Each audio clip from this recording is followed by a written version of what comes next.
What's up YouTube, it's Fat Dad Skates Bad, and this video is going to be a little bit different than my usual ones. I'm going to make a list, and this is going to be 10 things to know before you start skating past 30. I started skating about 2 years ago, so I was 35 at the time, and I'm 37.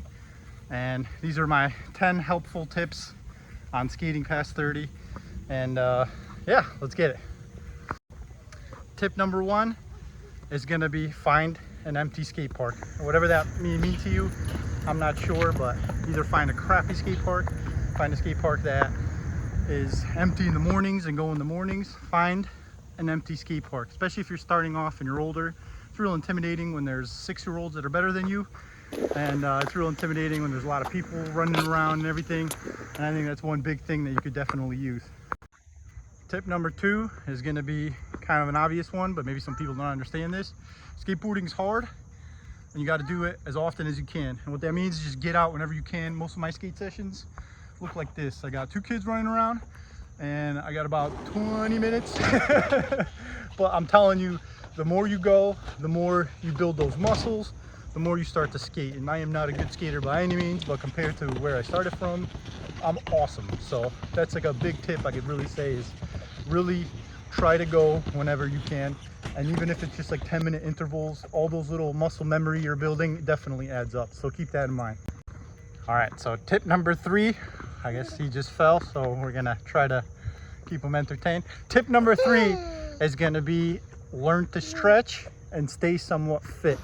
And you don't have to be a bodybuilder, you don't have to be a marathon runner, you can smoke cigarettes, whatever. But as long as you make it out skating and stretch and really get used to moving around on that skateboard and build those core muscles, you're gonna go far. I'm telling you, it's a big deal. Tip number 4, and I guess this is a big one, lower your expectations. What I mean by that is you're old, if you're like me, you have a family, you got a lot going on, so lower your expectations. Don't expect too much out of yourself. That doesn't mean you don't push yourself, but what that means is be realistic with yourself, because you're just gonna frustrate yourself to the point where you're not gonna want to skate anymore. Realize that this is just a hobby. You're old, you're past your prime, when you're just out to have fun, and do it. And number 5, and I guess this is kind of more geared maybe not necessarily just towards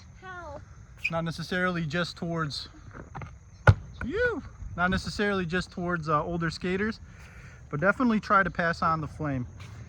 If you get to a point where you're actually good enough and you're getting better than some total beginners at the park, definitely try and just be nice.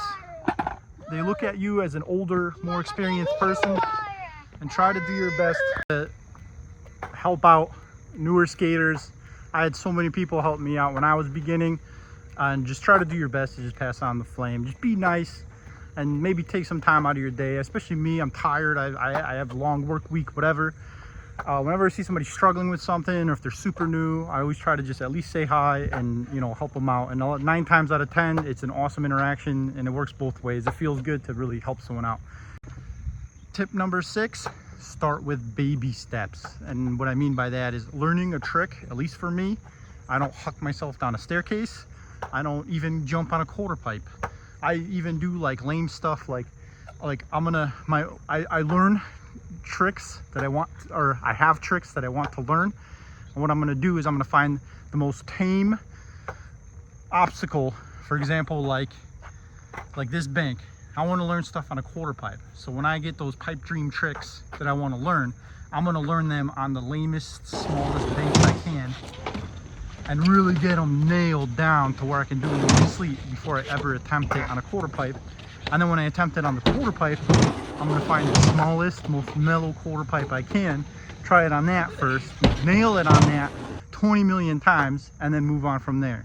So my point is baby steps make big leaps.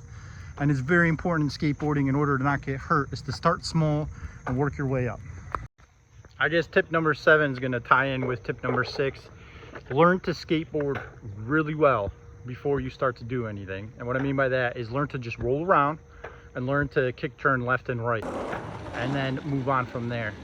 It's when you try to do too much, you can get so overwhelmed and it can get so frustrating. And I know I definitely tried to take on way more than I should have in the early days, and still to this day I have a lot of basic tricks that I don't know well, and it's a big, I guess, regret, because instead of learning it the proper way, I definitely did the wrong things. All right, and tip number 8 is going to be find somebody to skate with.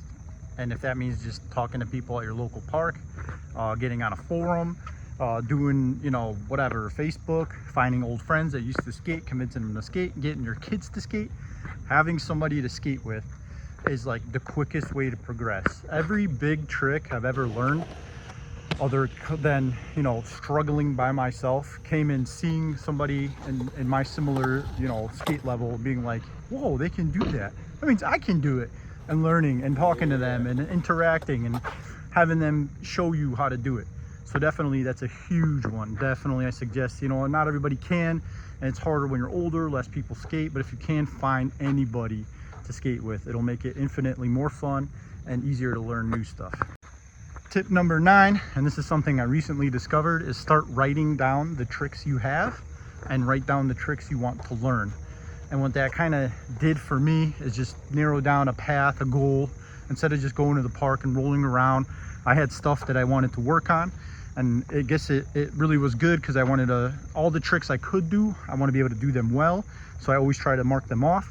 And then everything I want to learn, I could concentrate on once I'm really warmed up. So that's like a big deal for me.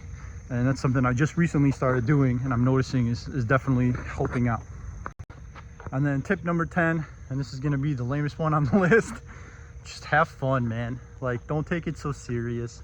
Don't overwhelm yourself and stress yourself out. Some of my best skate sessions are when I just have fun. I'm not trying to learn anything. I'm not really pushing myself. I'm just having a good time. So all in all, I hope this list helps out. I know there's not too many of us past 30 starting to skate. A lot of people are relearning how to skate, and that's cool too. And sometimes it is a whole new journey. You have a whole new body, a whole new brain, whole new responsibilities. So whatever it may be, I hope this list was helpful. And yeah, if you like this video, please let me know. This is out of my comfort zone, and I know it was a really long video. So yeah, please like, subscribe, and let me know in the comments if anything helps or if there's anything you would add. Thanks guys, and take care.